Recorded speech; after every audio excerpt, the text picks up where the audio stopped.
You don't know what I deal with every night. I don't. Actually, I don't. That's really insensitive. Your kid's not out. I think you don't have the compassion because you don't want the compassion to seem like you're guilty. I'm not guilty. I'm not saying you are. But if you do that, it might look like you are. No. I'm not guilty. That's why I fight as hard as I do. Did you ever hear about him taking money or anything before this whole thing blew up? No. Like the lawsuits that were against him? I found out when I was sued in Arizona from a lending company. From Beverly Hills glamour to legal disgrace, Erika Jayne gave us some of the most shocking moments in Housewives history. Let's not do that. And don't ever bring up killing my child again, because my child could get killed. Okay, I know. I didn't mean it that way, Erika. My child could get killed. You're right. I didn't mean it that way. She once flaunted her wealth, bragged about living a life where it was expensive to be her, and carried herself like nothing could ever touch her. But behind the diamonds and designer clothes, a much darker story was about to explode. What started as a fairy tale marriage to one of the most powerful lawyers in California turned into a scandal of fraud, lawsuits, and betrayal. And her estranged husband, Tom, accused in a new lawsuit of embezzling money meant for the victims of a plane crash to fund their opulent lifestyle. This is the complete timeline of Erika Jayne's downfall, and why it was absolutely deserved. When Erika Jayne joined the Real Housewives of Beverly Hills in 2015, she didn't just enter the show, she made an entrance. From the moment she appeared on screen, Erika was the image of glamour.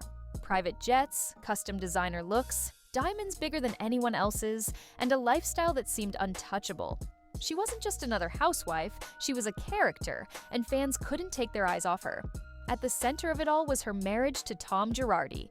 Tom wasn't just any husband, he was one of the most powerful lawyers in Los Angeles, the man behind the Erin Brockovich case, and the man who could bankroll Erika's wildest dreams. From funding her $40,000 a month glam squad to buying her stage time as a pop star, Tom was the reason Erika could live a life most people couldn't even imagine. But Erika wasn't content with just being a Beverly Hills wife. She created her alter ego, Erika Jayne. With flashy dance hits, risque music videos, and even Vegas-style performances, Erika told the world she was more than just a reality star. It's expensive to be made. She was a performer, a diva, and she wanted everyone to know it. And when she released her infamous track, the one where she bragged that it's expensive to be me, it became the perfect theme song for her life. The glitz, the glam, the unapologetic wealth. It was all right there in the lyrics. Still, not everyone was impressed. Even in those early seasons, some housewives whispered about Erika's coldness, her arrogance, and the way she kept her real life tightly locked away. While others bared their souls on camera, Erika kept hers hidden under layers of diamonds and designer labels. To some, it was a sign of strength. To others, it was a warning. The whole earring thing, like, it's everywhere. The things that you're wearing, things you own, is an ill-gotten gain. I would give it up. Well, Why? Yeah. Because you can look good? I'm not talking about public opinion. Yeah, you are! I don't give a about anybody else but me. Don't say that, Erika. Don't say that, because you're my friend. I can't defend that. I'm not caving because people think I should feel Erika, some way. No what more. about the people? Yeah, what about the facts? Come on, Erika. Dumb. What fans didn't realize at the time was that behind the diamonds and the music videos, the fortune-funding Erika Jayne's lifestyle was not as clean as it seemed. Those private jets and glittering costumes weren't just paid for by a successful lawyer. They came from something much darker. And the truth was about to catch up with her. At first, Erika Jayne seemed untouchable. She had the diamonds, the designer wardrobe, the alter ego, and the husband with endless money. But it didn't take long before the cracks in that perfect image started to show. Even in the early seasons of The Real Housewives of Beverly Hills, the other women noticed something off about Erika. While they laughed, cried, and shared personal struggles, Erika stayed ice cold. She didn't open up, she didn't reveal much about her life, and when she was challenged, she often snapped instead of explaining. To some viewers, it made her mysterious. To others, it made her arrogant. I don't have to forgive anyone. You don't have to do anything. So let's not do that. And don't ever bring up killing my child again, because my child could get Okay, killed. I know. I didn't mean it that way, Erika. My child could get killed. You're right. I didn't mean it that way. Because he's a police officer. That moment became one of the first signs that Erika wasn't just glam and music videos. She had a temper. And when you crossed her, she exploded. But the warning signs didn't stop there. As the seasons went on, Erika became known for being detached and dismissive, especially in confessionals. She often bragged about her luxury lifestyle, while shutting down anyone who questioned how real her life really was. When Dorit asked questions about her marriage, Erika brushed her off. When Lisa Vanderpump tried to connect with her, Erika kept her distance.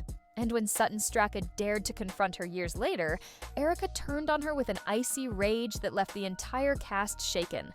Are you truly blindsided, or do you actually get information before it hits the press? I don't have access to lawsuits before they hit press. Why is the paper saying that $20 million went into your LLC? By now, fans were beginning to see the truth.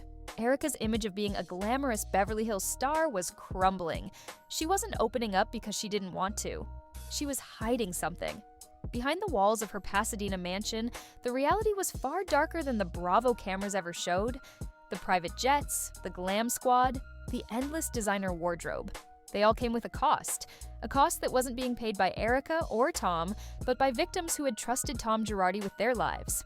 What no one realized then was that Erika's coldness, her arrogance, and her refusal to let anyone in were not just personality quirks. They were the beginning of her downfall. And the moment Tom Girardi's empire started to collapse, Erika Jayne's carefully crafted mask would be ripped off for everyone to see. In 2020, the glamorous life Erika Jayne had built on the Real Housewives of Beverly Hills came crashing down. The truth about her husband, Tom Girardi, exploded across headlines. And with it, Erika's reputation. For years, Tom was known as one of the most powerful attorneys in California, the man who inspired Erin Brockovich, and the lawyer who could win impossible cases. But behind the image of power and success, he had been hiding a devastating secret. Court documents revealed that Tom had stolen millions of dollars, money meant for widows, orphans, plane crash victims, and everyday people who had trusted him with their lives.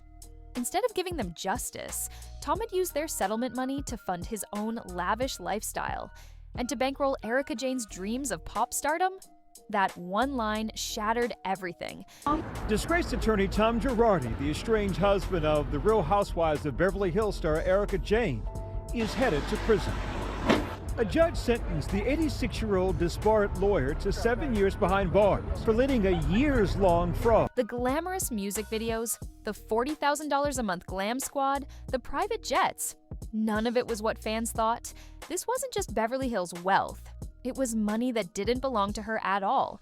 Only weeks after the lawsuits went public, Erika made another shocking move. She filed for divorce from Tom Girardi, ending a 20-year marriage.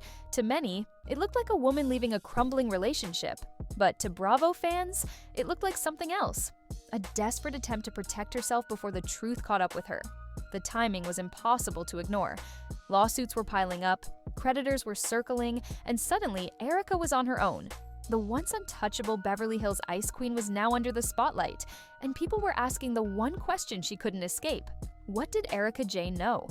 On The Real Housewives of Beverly Hills, Season 11, Erika tried to plead ignorance. She told her castmates that she knew nothing about Tom's crimes, that she had been blindsided like everyone else. But her explanations never added up. So it's like a committee. Do we support Erika or do we not? Let's be democratic. Instead of winning sympathy, Erika's outbursts made her look even colder. Fans weren't buying her tears. They saw a woman who had lived a life of luxury for decades, all while victims of horrific tragedies waited for money that never came. The mask was slipping, and for the first time, Bravo viewers weren't dazzled by Erika Jayne's glam. They were disgusted. The scandals had turned her from a fan favorite into the most hated woman in Beverly Hills. But Erika wasn't finished lashing out. And the more she tried to defend herself, the more fans realized this downfall was only getting started. By the time cameras rolled for Season 11 of The Real Housewives of Beverly Hills, Erika Jayne was no longer just the glam ice queen. She was the center of a scandal that shook Bravo to its core. And instead of showing humility, Erika came out swinging. The cast wanted answers. Sutton Stracke questioned how Erika could claim she knew nothing, while her husband funneled millions into her company. Garcelle Beauvais asked direct, uncomfortable questions that any friend would want to know. But Erika didn't handle it with grace. She handled it with rage. You said to me at your house, Erika lied. And I said, Erika's not a liar. She's never lied to me. And you said, she lied about the accident. She's already lied. That one line set the tone for the season. Erika wasn't here to apologize. She wasn't here to explain. She was here to attack anyone who dared to suggest she bore responsibility. Dinner parties turned into war zones. Sutton tried to calmly express her concerns, and Erika leaned across the table and threatened her. Garcelle offered compassion, only to be met with venom.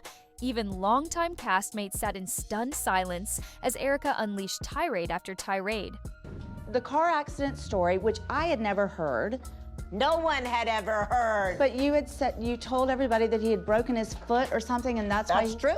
I thought that you lied about the broken foot so that you didn't say about the brain thing. That's where the lie part comes in. I'm not a liar. Her words weren't just sharp, they were menacing. Fans who once adored Erika's icy composure now saw something much darker. Every outburst, every tearless sob, every moment where she insisted she was the victim pushed her further into villain territory. Instead of accountability, Erika gave defiance. Instead of remorse, she gave arrogance. And instead of sympathy, she gave viewers reasons to turn on her. Social media lit up in real time, hashtags demanding #fire. Erika trended as clips of her meltdowns went viral. The glamorous Erika Jayne, who once bragged that it was expensive to be her, was now seen as tone-deaf, cruel, and out of touch. The more she fought the cast, the more she fought the fans, and the more she fought the fans, the more obvious it became. Erika Jayne wasn't just losing her reputation, she was losing the war. The breaking point for Erika Jayne came when the lawsuits finally named her directly. For months, she had insisted she knew nothing about Tom's crimes. But now, court documents revealed that over $25 million had been funneled straight into her company, EJ Global. Suddenly, Erika wasn't just the wife of a disgraced lawyer. She was accused of benefiting from stolen money herself. The public reaction was instant. How could she cry poor on Bravo while flaunting designer clothes and private jets when victims of plane crashes and widows of accident victims were still waiting for their money? On camera, Erika continued to lash out. She told the women she was broke, but she showed up in couture outfits. She said she was suffering, but she posted selfies in full glam.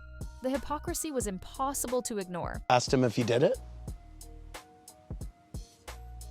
I asked him, why?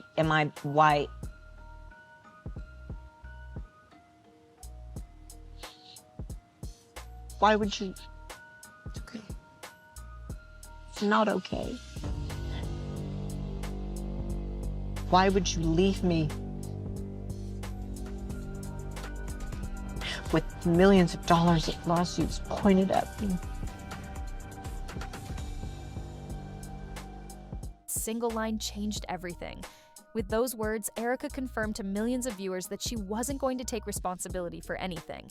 Instead of empathy, she doubled down on arrogance. Instead of compassion, she offered indifference. Her breaking point came not from the lawsuits, not from the tabloids, and not even from the courts. It came from the fans.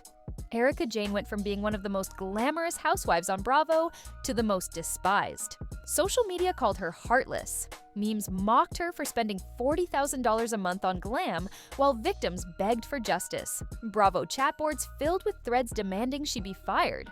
And for the first time in her career, Erika Jayne realized that the fans weren't buying the image anymore. This was the moment her downfall became irreversible. The diamond, the music videos, the glam squads, none of it mattered. Erika Jayne wasn't the queen of Beverly Hills anymore. She was the villain of her own story. When Erika Jayne's scandal hit the headlines, the Bravo audience didn't stay quiet. Fans had watched her flaunt her wealth for years, and now they finally understood where that money had come from. The internet turned against her almost overnight. On YouTube, Reddit, and Twitter, viewers called her cold, arrogant, and heartless. They weren't just criticizing her attitude, they were furious that she had shown no compassion for the people who lost everything while she lived in luxury.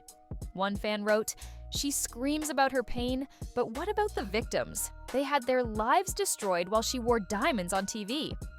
Another said, "Imagine bragging it's expensive to be you while widows and orphans can't pay their bills. Disgusting." Instead of sympathy, Erika's words became memes. Viewers mocked her for crying about losing jets and glam squads while families waited for justice. The phrase, "look at my life," became shorthand for tone-deaf housewives drama. Even Bravo fans who once adored Erika's glam persona admitted they were done with her. Comment sections filled with lines like, "I used to love Erika, but she's shown us who she really is." Others compared her to villains from past franchises, saying she had officially taken the crown as the most hated housewife of all time. Erika's Instagram, once a place where fans praised her looks and her music, became flooded with angry messages. Every photo, every post, every sponsored ad was met with comments about Tom's victims and stolen money. It didn't matter if she posed in couture or danced in a TikTok. The internet never let her forget.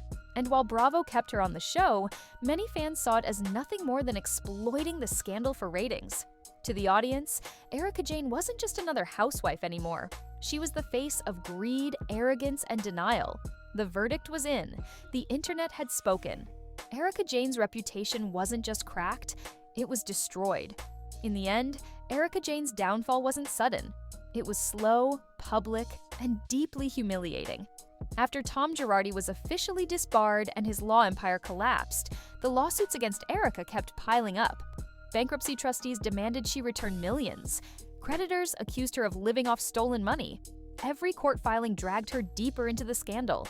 Once, Erika lived in a Pasadena mansion filled with designer clothes and priceless art. But when the lawsuits came, she was forced to move into a modest rental home in Los Angeles. The image of private jets and endless luxury was gone. The glam squad was gone. Even the loyalty of some of her castmates was gone. Those words came back to haunt her. Because while she clung to her innocence, the world around her refused to forget. Bravo fans called her tone deaf, the media called her delusional, and the victims' families called her complicit. Erika's music career, once her pride, dried up. No tours, no big performances, just a few nightclub appearances, often met with online backlash. Even her sponsorships disappeared. No one wanted to be associated with the housewife whose lifestyle was funded by stolen settlement money. On The Real Housewives of Beverly Hills, Erika tried to carry on like nothing had changed. She posed, she strutted, she kept up the attitude. But every time she appeared on screen, fans saw her differently. They didn't see glamour anymore. They saw arrogance built on other people's pain. And while Bravo has yet to officially cut ties with her, the truth is unavoidable. Erika Jayne's reputation is in ruins. She went from being the glamorous ice queen of Beverly Hills to the cautionary tale of what happens when the mask slips.